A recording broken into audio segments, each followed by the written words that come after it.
है। उनका घर सागर पर था। गिरजू बेटा, मुझे पता चला है आप हर समय दूसरों को तंग करते रहते हो। बेटा, हर समय ऐसी शरारतें ठीक नहीं होती।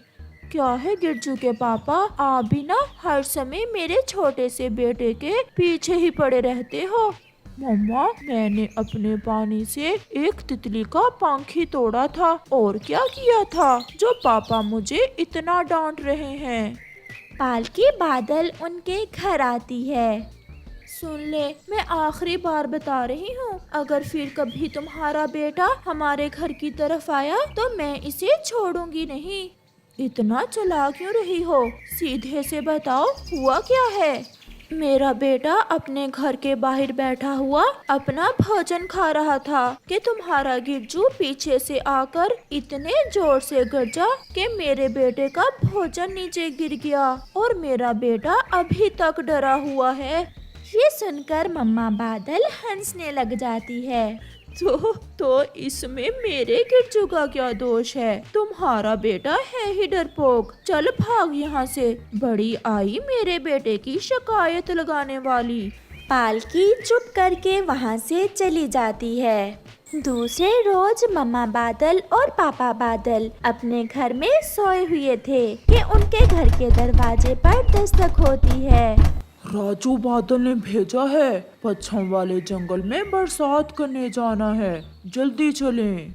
हम अभी अभी सोए थे और तुमने आकर हमारी नींद खराब कर दी। मुझे राजा बादल जी ने भेजा है, मैं खुद से नहीं आया। काली राजा का संदेश है, हमें मानना ही होगा। गिरजू बेटा, आप घर में ही रहें और हम पश्चिम वाले जंगल में जा रहे हैं। फिर मम्मा बादल और पापा बादल दूसरे बादलों के साथ चले जाते हैं। मैं तो घर में अकेला बोर ही हूँगा, चलो कोई शरारत करता हूँ। ऐसा सोचते हुए छोटा गिरजू बादल जंगल की ओर निकल जाता है। चिड़िया नदी के पास बैठी अपने बेटे के साथ खिचड़ी बना रही थी। मिल गई, मुझे शरारत मिल गई। फिर गिरजू बादल तुरंत चिड़िया की हंडिया के ऊपर जाकर बरसात शुरू करता है और चिड़िया की आग बुझा देता है और भाग जाता है। ये गिरजू ही होगा, आज फिर वो अकेला होगा घर में और हमें तंग करने आ गया है। मम्मा, ये गिरजू हर समय दूसरों को तंग क्यों करता है। बेटा, गिरजू अभी छोटा है, उसका कोई दोष नहीं है। उसके मम्मा पापा उसे समझाते नहीं हैं। मम्मा, आप देखना, एक ना एक दिन गिरजू को शरारत की सजा जरूर मिलेगी। अपने मम्मा पापा के आने से पहले पहले गिरजू घर जाकर सो जाता है। मम्मा बादल और पापा बादल भी पश्चिम वाले जंगल में बरसात करके वापस लौट आते हैं। गिरजू उठो, गिरजू देखो तो, मैं अपने बेटे के लिए ताजा ताजा नारियल लाई हूँ, इसे तोड़कर मीठा पानी पी लो। नारियल पानी, मेरी मम्मा बहुत अच्छी हैं। गिरजू के पापा, मैं तो थक गई हूँ, बहुत मुश्किल काम है हमारा और बदले में हमें मिलता क्या है, कुछ भी नहीं। हमें वो खुशी मिलती है जो किसी को नहीं मिलती, जब हम सूखे पेड़ पौधों के लिए जिंदगी की उम्मीद बनकर जाते हैं, जब हम पशु पक्षियों को पानी देते हैं। इस खुशी से क्या पेट भर जाता है हमारा। वो तो भला हो सागर का जो पानी हमें मुफ्त में दे देता है। अगर मुफ्त में पानी ना मिलता फिर तो हम कब के मर गए होते। ऐसे हर समय नाशुक्री की बातें ना किया करो। हमारे पास सब कुछ है, घर है, परिवार है, हमारी दोस्ती हवाओं से है, फूलों से, और क्या चाहिए तुम्हें। गिरजू गिरजू, चलो, आज पहाड़ों पर लाल माई के घर शादी है, चलो जाकर उन्हें तंग करते हैं। बिल्लू, जो गिरजू का शरारती दोस्त था, उसे बुलाने आता है। फिर तो बहुत मजा आएगा, चलो चलो जल्दी चलो। वो दोनों शरारती छोटे बादल पहाड़ों की दिशा में जाते हैं। मेरी बेटी अपने घर जाकर अपने पति के घर को ही अपना घर समझना और अच्छे से चलना। और हाँ, जब लकड़ियाँ सूखी हो तो फिर धुआं ना निकालना, क्योंकि उसी आग को अच्छा समझा जाता है जो ज्यादा धुआं ना दे। मामा, परंतु मैं सोच रही हूँ कि अगर लकड़ियाँ गीली हो तो फिर मैं क्या करूँगी। लाली और पिंकी माँ बेटी बैठे ऐसे बातें कर रही थी कि जब गिरजू और उसका शरारती दोस्त आ जाता है। रुको रुको शरारती गिरजू, ऐसा ना करना, कहीं बरसात ना कर देना। मेरी बेटी की शादी है और बारात आने ही वाली है। हम कौन सा आपको तंग करने आए हैं, हम तो केवल बरसात करेंगे। वो दोनों शरारती दोस्त हंसते हुए बरसात शुरू करते हैं और वो माँ बेटी वहीं मर जाती हैं। उनकी छोटी सी शरारत ने लाली और पिंकी की जान ले ली थी। फिर वो छोटे बादल हंसते हुए घर वापस चले जाते हैं।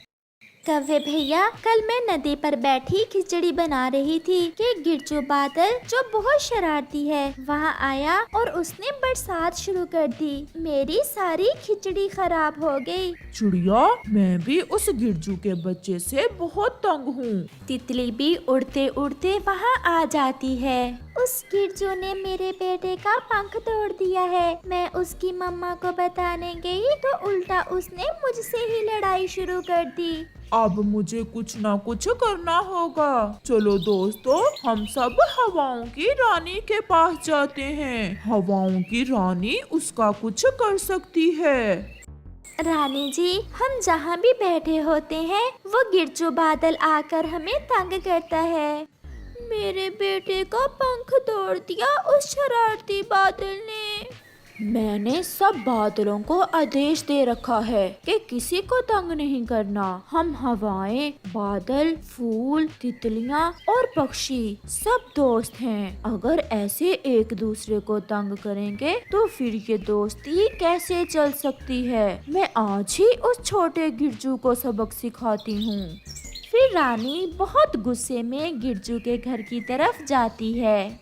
गिरजू घर के बाहर बैठा हुआ था। हवाओं की रानी गिरजू को उड़ा लेती है। गिरजू के पापा, देखो देखो, रानी जी हमारे गिरजू को कहाँ लेकर जा रही है। परंतु हवाओं की रानी तो गिरजू को लेकर पहाड़ों पर चली जाती है और गिरजू को पत्थरों से बार बार टकराती है। मम्मा और पापा बादल भी अपने बेटे के पीछे पीछे वहाँ आ जाते हैं। वो हवाओं की रानी की विनती करते हैं। तुम्हारे बेटे ने पूरे जंगल की नाक में दम कर रखा है, इसे सजा मिलनी चाहिए। रानी जी, बस एक बार मेरे बेटे को माफ कर दें। मेरा बेटा फिर कभी कोई ऐसी शरारत नहीं करेगा। मैं फिर कोई शरारत नहीं करूँगा। मम्मा, बस एक बार मुझे बचा लें। फिर हवाओं की रानी गिरजू को छोड़ देती है। मम्मा बादल और पापा बादल गिरजू को लेकर घर वापस चले जाते हैं और गिरजू फिर कभी कोई शरारत ना करने का वादा करता है। तो दोस्तों, इस वीडियो में जैसा कि आपने देखा कि बिरजू बादल हर किसी को तंग कर रहा होता है। पहले वो दूसरे बादलों के बच्चों को तंग करता है और उसका भोजन गिरा देता है, और फिर बाद में चिड़िया और उसके बच्चों की खिचड़ी की जो आग लगी होती है उसको भी बारिश बरसा कर बुझा देता है, और उसके बाद वो लाली और पिंकी को भी तेज बारिश करके मार देता है, और उसके बाद तितली के भी पंख तोड़ देता है, और चिड़िया, तितली और सारे लोग कौवे से शिकायत करते हैं, और इतने में हवा की रानी आ जाती है और उस बात शिकायत को सुनते ही वो बिरजू बादल को उड़ाकर पहाड़ों पर ले जाती है और पहाड़ों से जोर जोर से टकराती है और उसे खूब सजा देती है कि बिरजू बादल ने दूसरे लोग जंगल के पक्षियों को क्यों तंग किया है। तब जाकर बिरजू बादल के माँ बाप जाते हैं और बिरजू को छुड़ा कर ले आते हैं। तो बिरजू को उसके किए की सजा इस वीडियो में दिखाई गई है। इस वीडियो से हमें ये सीख मिलती है कि किसी के साथ अगर बुरा करोगे तो तुम्हारे साथ भी बुरा होगा, और अगर बुराई करने वाले को सजा मिल जाए तो वो ठीक भी हो जाता है। अगर आपको मेरी ये वीडियो पसंद आई है तो चैनल को जरूर सब्सक्राइब कर दें और साथ में बेल के आइकन को प्रेस करके ऑल पर क्लिक कर दें।